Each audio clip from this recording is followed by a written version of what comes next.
ইরানের সঙ্গে যুক্তরাষ্ট্রের চলমান ভয়াবহ সংঘাতের মধ্যেই বিশ্ব রাজনীতিতে নতুন করে চাঞ্চল্য।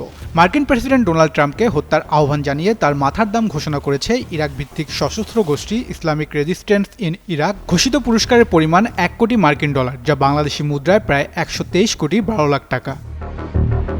বিবৃতিতে ট্রাম্পকে অপরাধী আখ্যা দিয়ে সংগঠনটি দাবি করেছে তাদের সদস্য ও সমর্থকদের অনুদানের অর্থ থেকেই এই পুরস্কার তহবিল গঠন করা হয়েছে। তারা বলেছে যে ব্যক্তি, প্রতিষ্ঠান বা গোষ্ঠী ট্রাম্পকে হত্যা করবে সে এই অর্থ পাবে। মিনিস্টার বিশ্বকাপে দেশ কাঁপানো অফার। বিশ্বকাপের উন্মাদনা উপভোগ করুন মিনিস্টার টিভিতে। 55 ইঞ্চি অ্যান্ড্রয়েড টিভি মাত্র 55,000 টাকায়, সাথে জার্সি ফ্রি। শুধু তাই নয়, বিবৃতিতে আরও বলা হয় বিশ্বের স্বাধীনতাকামী মানুষ, শিশু ও বিজ্ঞানীদের হত্যাকারীকে খুঁজে বের করার চেষ্টা চালিয়ে যাবে। স্বৈরাচারীরা কখনো শান্তি পাবে না, আর সম্মানিত মানুষের ক্ষোভ থেকে ওই অপরাধী নিরাপদ আশ্রয়ও খুঁজে পাবে না। সংগঠনটি আরও দাবি করেছে তাদের যোদ্ধাদের জন্য প্রতিশোধ নেওয়া একটি বাধ্যতামূলক অঙ্গীকার। তাদের ভাষায়, শহীদদের রক্ত অহংকারীদের সিংহাসন কাঁপিয়ে দেবে যতক্ষণ না আগ্রাসনকারীরা পরাজিত হয় এবং স্বৈরাচারের দুর্গ ধসে পড়ে। কিন্তু হঠাৎ কেন এমন বিস্ফোরক ঘোষণা?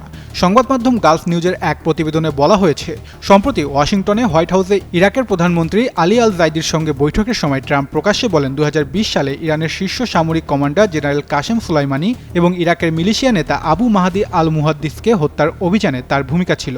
ওই বক্তব্য প্রকাশ্যে আসার পরই তীব্র প্রতিক্রিয়া জানায় ইসলামিক রেজিস্ট্যান্স ইন ইরাক। সংগঠনটির দাবি, ওই হত্যাকাণ্ডের দায় ট্রাম্প নিজেই স্বীকার করেছেন, আর সেই ঘটনার জের ধরেই তার বিরুদ্ধে এই পুরস্কার ঘোষণা করা হয়েছে। তাহসিন বর্ণ, যুগান্তর নিউজ।